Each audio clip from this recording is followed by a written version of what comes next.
ब्रह्मास्त्र छोड़ने के बाद भयंकर वायु टमाटर मारने लगती है। महाभारत में लिखा है सहस्त्रावधि तक उल्का आकाश में गिरती है, यानी हजारों सालों तक उल्का आकाश में गिरती है। यह भयंकारी होता है जिससे कि महाभय उत्पन्न हो जाता है और यह भय भूत मात्र को होता है। आकाश में बड़ा शब्द होने लगता है और वह जलने लगता है। बड़ा शब्द होने का मतलब होता है कि वह जोर की ध्वनि करने लगता है। पर्वत, अरण्य, वृक्षों के साथ पृथ्वी हिल उठती है। तो ऐसा होता है ब्रह्मास्त्र छोड़े जाने के बाद। तो ब्रह्मास्त्र किसने बनाया? तो वेद पुराणों में वर्णन होता है और हमारे नाम से ही स्पष्ट होता है, ब्रह्मास्त्र के नाम से ही स्पष्ट होता है कि ये हमारे परम पिता श्री ब्रह्मा जी ने बनाया। ब्रह्मा जी ने दैत्यों के नाश के लिए ब्रह्मास्त्र की उत्पत्ति की थी। ब्रह्मास्त्र का अर्थ होता है ब्रह्मा का अस्त्र। प्रारंभ में ब्रह्मास्त्र देवी और देवताओं के पास ही हुआ करता था, पर प्रत्येक देवी देवता के पास उनके क्षमता के अनुसार अस्त्र होते थे। देवताओं ने सबसे पहले गंधर्वों को ये अस्त्र प्रदान किया और गंधर्वों से ये इंसान को हासिल हुआ। कहते हैं कि प्राचीन भारत में ब्रह्मास्त्र के प्रयोग किए जाने का भी उदाहरण मिलता है।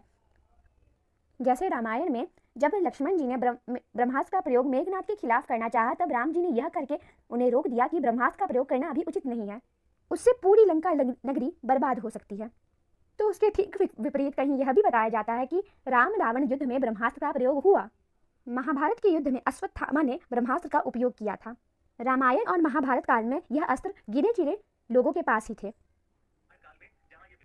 रामायण काल में यह अस्त्र लक्ष्मण और विभीषण के पास था, वहीं महाभारत काल में यह द्रोणाचार्य, अश्वत्थामा, कृष्ण, युधिष्ठिर, कर्ण, प्रद्युम्न और अर्जुन के पास था।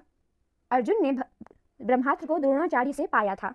ब्रह्मास्त्र कई प्रकार के होते थे, छोटे, बड़े और व्यापक रूप से संहारक। ब्रह्मास्त्र इच्छित रासायनिक मंत्र आदि से शुरू करने वाले भी होते थे। माना जाता है कि दो ब्रह्मास्त्रों के टकराने से प्रलय की स्थिति उत्पन्न हो जाती है, जिससे कि समस्त पृथ्वी के समाप्त हो जाने का भय भी बना रहता है। महाभारत के सौप्तिक पर्व के अध्याय 13 से 15 तक ब्रह्मास्त्र के परिणामों को दिया गया है।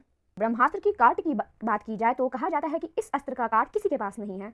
कहा जाता है कि ब्रह्मास्त्र को ब्रह्मास्त्र से ही रोका जा सकता है या इसे वापस लेकर इसके परिणाम से बचा जा सकता है। अश्वत्थामा ने जब अर्जुन और कृष्ण पर ब्रह्मास्त्र चलाया था तब ऐसा ही हुआ था। माना जाता है कि यह अचूक और सबसे भयंकर अस्त्र है। जो भी इसे रखने की क्षमता रखता है वो इसे वापस लेने का भी ज्ञान रखता है, लेकिन अश्वत्थामा को वापस लेने का तरीका याद नहीं था, तो परिणाम स्वरूप उसे उत्तरा के गर्भ के ओर मोड़ दिया गया। इसके असर से मृत जन्मे शिशु को श्री कृष्ण ने जीवित कर दिया। प्रत्येक अस्त्र पर भिन्न भिन्न देवी अथवा देवों का अधिकार रहता है और तंत्र, यंत्र अथवा मंत्र के द्वारा इसका संचालन होता है। अब आधुनिक भारत या फिर आज की भारत की बात की जाए तो कहा जाता है मुंबई से उत्तर की दिशा में 400 किलोमीटर उत्तर की दिशा में स्थित 2154 मीटर की परिधि वाला एक विशाल गड्ढा मिलता है। शोधकर्ताओं के अनुसार इसकी आयु लगभग 50,000 वर्ष है। इस गड्ढे की शोध से पता चलता है कि प्राचीन काल में भारत में परमाणु युद्ध हुआ था। क्या ये गड्ढा ब्रह्मास्त्र की वजह से हुआ, यह सवाल मैं आपके लिए छोड़े जाती हूँ। इसके बारे में आप सोचिए और सुनते रहिए पौराणिक कथाएं इस प्लेलिस्ट में। जो कहानियाँ आप हमारे पौराणिक भारत से जुड़े हुए पूछना चाहते हैं तो हमें कमेंट कीजिए।